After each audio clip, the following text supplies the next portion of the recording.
Hello दोस्तों, स्वागत है आप सभी का। आज का जो वीडियो है इसमें हम ये समझने की कोशिश करेंगे कि कैसे कोई कंडीशनल दशा जीवन में कार्य कर सकती है।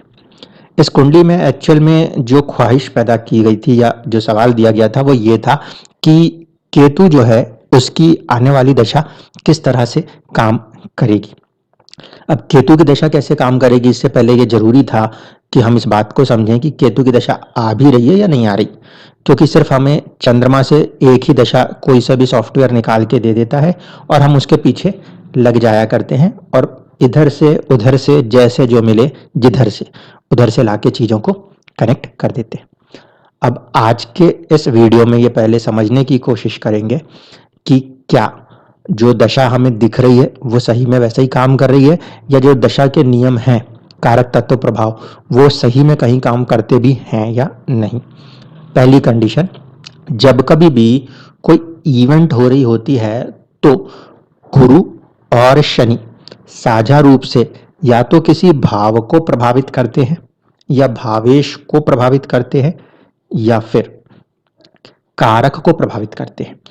इस कुंडली के अंदर क्योंकि चीजों को पहले पकड़ना जरूरी था कि दशा चलेगी भी या नहीं चलेगी, तो हमने पहली मांग ये करी कि मैरिज की डेट और चाइल्ड बर्थ की डेट, इन दो डेट्स को लिया। मैरिज की डेट जब हमने ली तो मैरिज होने के लिए कारक होते हैं शुक्रदेव। ये एक पुरुष की कुंडली है तो कहीं ना कहीं शुक्र का प्रभाव या शुक्र पे शनि और गुरु का प्रभाव होना आवश्यक है। सबसे पहले इनकी जो डेट ऑफ मैरिज थी, अगर उसके ट्रांजिट को चेक करते तो वहां पर 13 जनवरी 2013 में जब मैरिज हो रही उस समय गुरु और शनि का प्रभाव किसी ना किसी रूप में देखने को मिलना चाहिए। किसके ऊपर? कहीं ना कहीं शुक्र के ऊपर। तो अगर इस कुंडली को देखा जाए तो इस कुंडली में 13 जनवरी के आसपास जो शुक्र का एक भाव है यानी कि 7th हाउस है, उसके ऊपर गुरु और केतु का प्रभाव साझा रूप से कार्य कर रहा था, जबकि शनि जो हैं वो शुक्र के राशि में 7 नंबर में बैठे हुए हैं। तो ये तो पहली कंडीशन हो गई कि डिस्पोजिटर थ्योरी के आधार पे गुरु और शनि साझा रूप से शुक्र को कहीं ना कहीं प्रभावित आवश्यक रूप से कर रहे थे। फिर देखिए, गुरु इस कुंडली में वक्रत्व अवस्था में है। अगर हम इसको 50% पीछे के हिस्से से देखते हैं तो गुरु फिर दृष्टि से भी शुक्र को प्रभावित करेंगे। दूसरी बात, शनि की तीसरी दृष्टि भी शुक्र के ऊपर है। तो शनि गुरु पहले तो शुक्र की राशि में बैठे हैं, डिस्पोजिटर के रूप में उसको प्रभावित कर रहे हैं। दूसरा, गुरु और शुक्र क्योंकि एक दूसरे की राशि में बैठे हैं तो भी प्रभावित हैं, प्लस शुक्र के ऊपर शनि की तीसरी दृष्टि शुक्र को फिर प्रभावित कर रही है। और शुक्र कारक होता है किसी भी पुरुष के चार्ट में विवाह का। तो ये तो पहली कंडीशन कि गोचर में जब कभी भी शनि और गुरु किसी न किसी रूप में किसी भाव को या भावेश को या किसी कारक को प्रभावित करते हैं तो जीवन में उससे जुड़ी हुई कोई ना कोई इवेंट संभव होती है।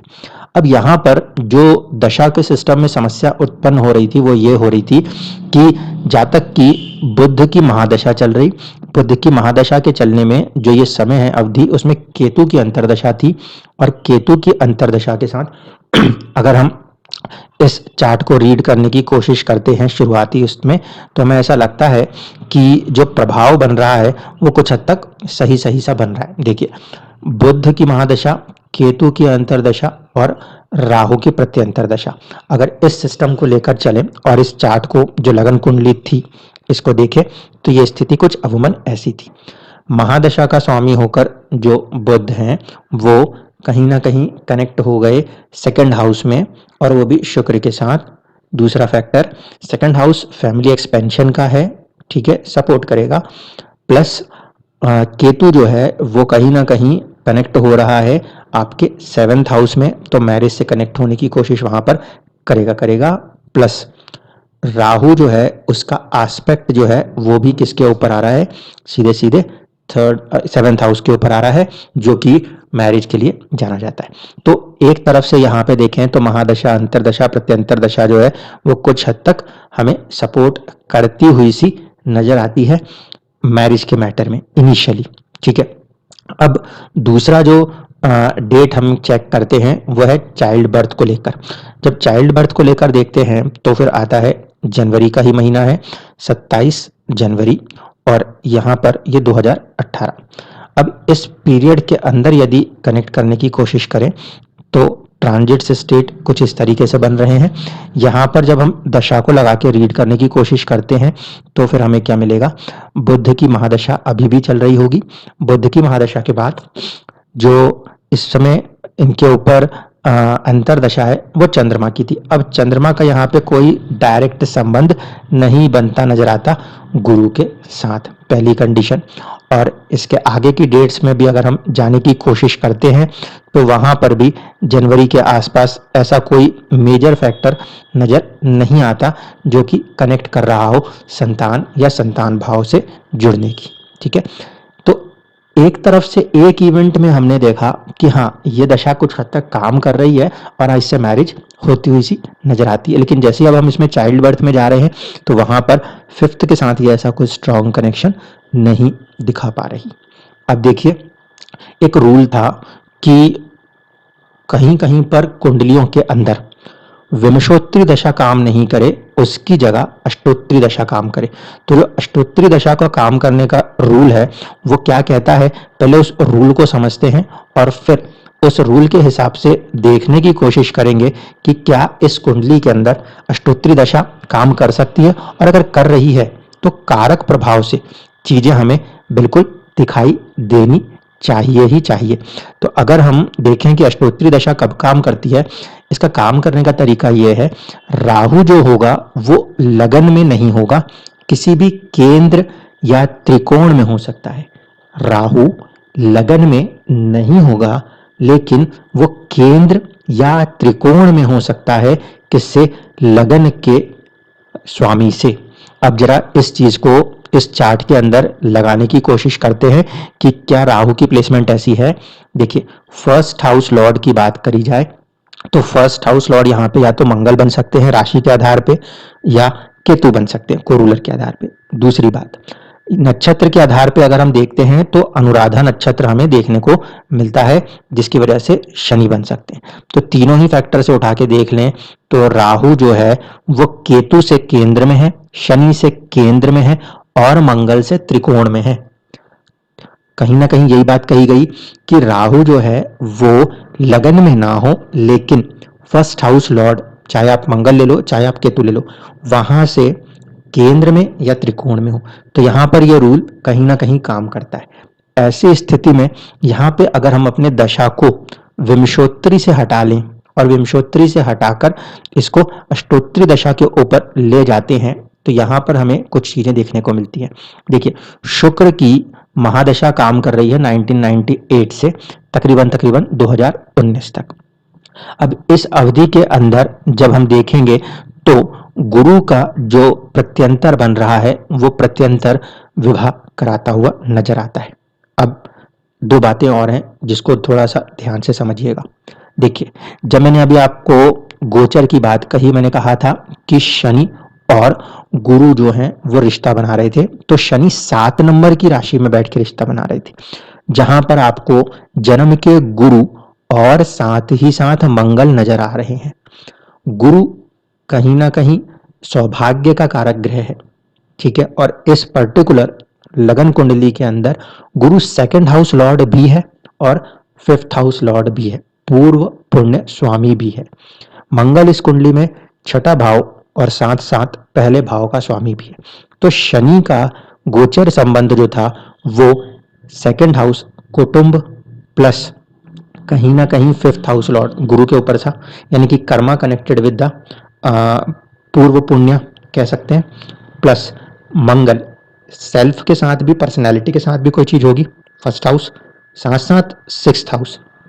सिक्स्थ हाउस को हम प्रारब्ध के रूप में भी मानते हैं, क्यों, क्योंकि 9th से अब वो 10th होता है।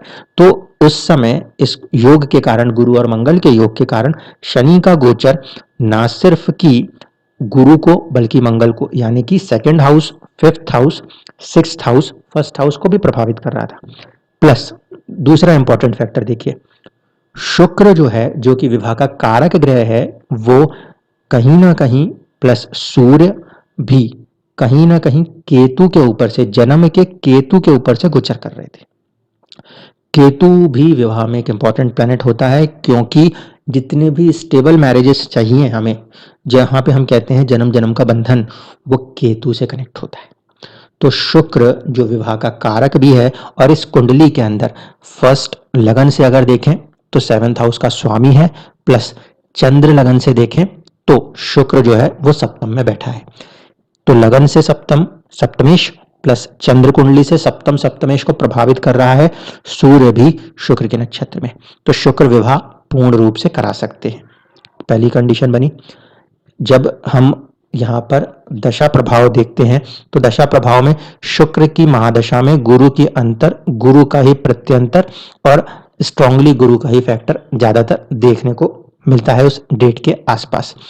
तो यहाँ पर उस पर्टिकुलर गोचर के अंदर, ट्रांजिट के अंदर जब हम केस को स्टडी करने जाते हैं तो हमें ये समझ में आता है कि शुक्र की महादशा और अकेले गुरु की दशा ने वहां पर सारे के सारे प्रभाव को एक तरफा मूवमेंट दिखाई। देखिए, अगर यहाँ पे इसको हम वापस से लगन कुंडली के बराबर कर लें तो सेकंड हाउस जो कि फैमिली मेंबर की एंट्री है, वहां पर शुक्र का प्रभाव है, जहां पे जन्म के केतु बैठे हुए थे। लाभ भाव के स्वामी का भी प्रभाव वहीं कहीं पर है, यानी कि किसी की ऐड होने की चांसेस भी वहीं कहीं पर है। दशा अंतरदशा का प्रभाव जब हम देख रहे हैं तो शुक्र और गुरु काफी हद तक क्लोज कंजंक्ट थे इस समय, क्योंकि शुक्र गुरु की राशि में और गुरु शुक्र की राशि में प्रभाव कर रहे थे, जो कि वन ऑफ द स्ट्रॉन्ग संबंध कहा जा सकता है। तो कहीं ना कहीं ये जो दशा सिस्टम है, इसमें अगर हम देखें तो शुक्र विवाह का कारक ग्रह भी है, और इस कुंडली में सेवंथ हाउस लॉर्ड भी है, साथ ही साथ चंद्रमा से सप्तम सप्तमेश को प्रभावित करता हुआ ग्रह भी है। तो वो पूर्ण रूप से विवाह करा सकता है। शुक्र विवाह का कारक भी होने के कारण यहाँ पे ये संभावनाएं काफी ज्यादा प्रबलता से बनती हुई नजर आती हैं। एक चीज तो ये हुई। अब देखिए, संतान उत्पत्ति का जो समय था जहां पे इन्हें पुत्र प्राप्ति हुई, उस समय की दशा के हिसाब से अगर बात करें तो 27 जनवरी के हिसाब से इस चार्ट के अंदर जो प्लेसमेंट्स बनेंगी उसको देखिए। चंद्र कुंडली से अगर देखा जाए,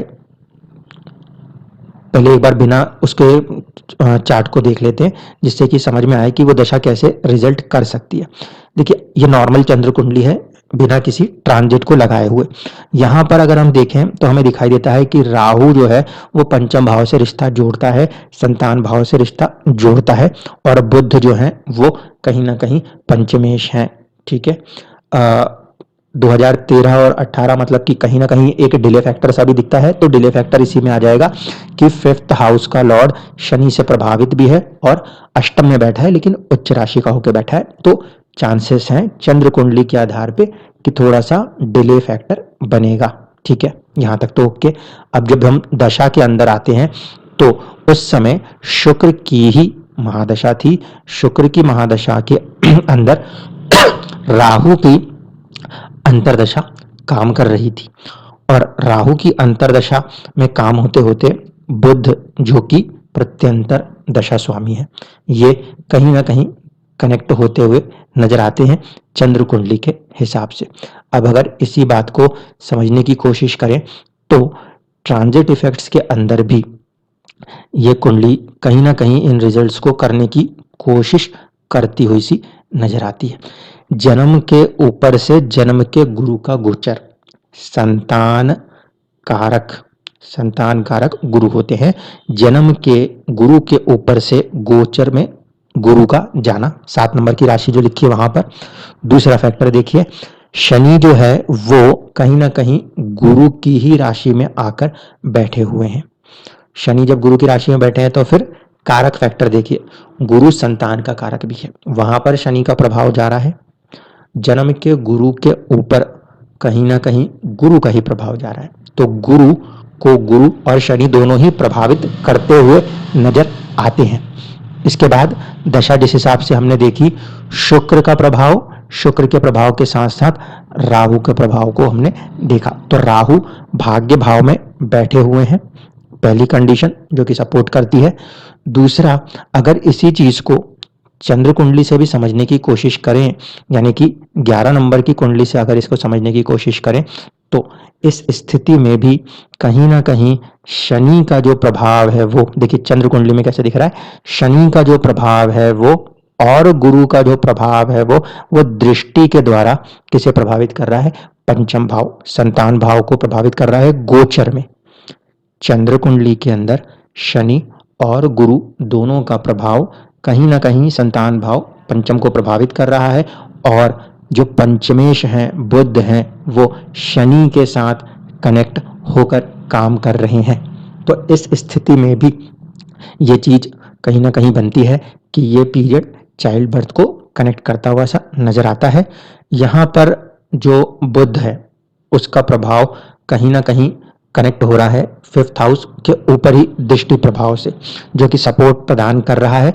और प्लस जो लगन कुंडली बन रही थी उस लगन कुंडली में राहु की जो प्लेसमेंट है वो क्योंकि भाग्य भाव में आ रही है, इस कारण से यहाँ पर भी ये संभावनाएं बनती हैं कि भाग्य से, संतान बेसिकली भाग्य का ही एक पार्ट है, तो उस चीज को वहां पे वो कनेक्ट करता हुआ नजर आता है। तो इस तरीके से हम समझ सकते हैं कि दशा अंतरदशा के जो ग्रह हैं वो किस तरीके से चीजों को प्रभावित करते हुए नजर आते हैं। महादशा स्वामी जो बन रहे हैं शुक्र, वो प्रभावित कर रहे हैं कहीं ना कहीं नवम भाव को। अंतरदशा के स्वामी जो बन रहे हैं राहु, प्रभावित कर रहे हैं कहीं ना कहीं नवम भाव को। प्लस जो प्रत्यंतर दशा के स्वामी बन रहे हैं बुध, वो प्रभावित कर रहे हैं घर, सेकंड हाउस को। जब भी कोई फैमिली मेंबर एंटर होता है तो सेकंड हाउस कहीं ना कहीं प्रभावित जरूर होता है।